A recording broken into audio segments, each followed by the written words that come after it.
Friends எல்லோரும் எப்படி இருக்கீங்க? இன்றைக்கி என்னடா குருமா பண்ணுறதுன்னு யோசனை பண்ணேன். டக்குன்னு ஒரு பாசிப்பருப்பு வச்சு ஒரு குருமா.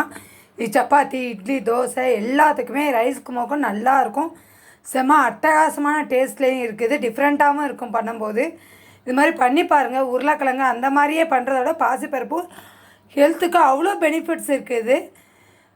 அதனால் இதை வச்சு ஒரு குருமா பண்ணலான்னு சொல்லிவிட்டு நான் எடுத்து வச்சுருக்கேன். இந்த பாருங்கள், இந்த கப்புக்கு ஒரு கப் கிட்ட பாசிப்பருப்பு, ஒரு மீடியம் சைஸ் தக்காளி 2 தக்காளியை வெட்டி வச்சுருக்கேன்.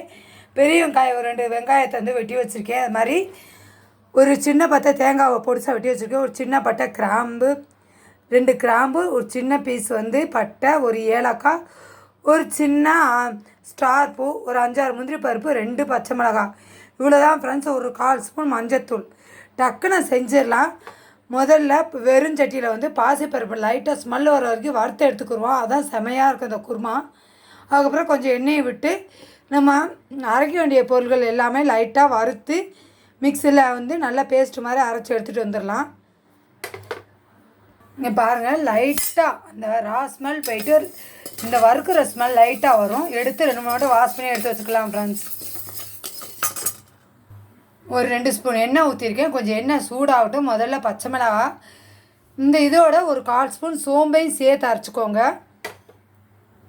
முந்திரி, சின்ன துண்டு பட்டை, ஒரு ஏலக்காய், 2 கிராம்பு, சின்ன ஸ்டார் பூ, பச்சை மிளகாய் இதெல்லாம் போட்டு நல்லா ரோஸ்ட் பண்ணி எடுக்க போகிறோம்.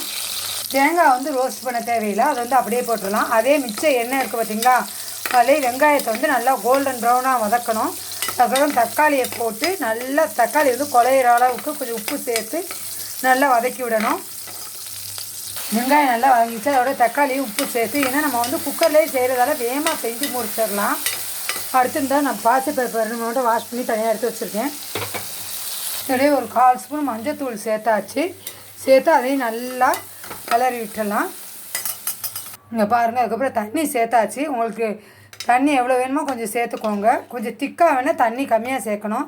சப்பாத்தி கொஞ்சம் திக்காக இருந்தால் தான் நல்லாயிருக்கும். அதனால் தண்ணி வந்து நான் கொஞ்சம் கம்மியாக சேர்த்துருக்கேன். பருப்போட ஒரு 2 மடங்கு கூட மேலே நிற்கணும் தண்ணி. அதான் வெந்து ஃப்ரீயாக வெந்து வரணும். பூ போல் மலர்ந்தால் போதும். ஒரு 3 விசில் விட்டு இறக்கி வச்சுக்கலாம். இங்கே பாருங்கள், நல்லா மலர்ந்துருக்கா. இந்த மாதிரி வெந்தால் போதும். இதோட இப்போ வந்து நம்ம அரைச்சி வச்சுருக்க தேங்காய் பேஸ்ட்டும் கொஞ்சமாக தண்ணி சேர்த்து நல்லா ஒரு கொதி வந்தோடனே இறக்கி வச்சுட்டு மல்லித்தலை தூவுனே. இன்றைக்கி என்கிட்ட மல்லி இலை இல்லை. தூவி இறக்கிட்டா சப்பாத்தியிலேருந்து தோசை, இட்லி, சாதத்துலேருந்து செம்ம அட்டகாசமாக இருக்கும் ஃப்ரெண்ட்ஸ்.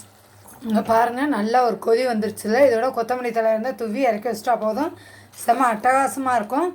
இங்கே மற்றதுக்குலாம் இன்னும் கொஞ்சம் தண்ணி சேர்க்கலாம். நான் சப்பாத்திங்கிறதால கொஞ்சம் திக்காக வச்சுருக்கேன் ஃப்ரெண்ட்ஸ்.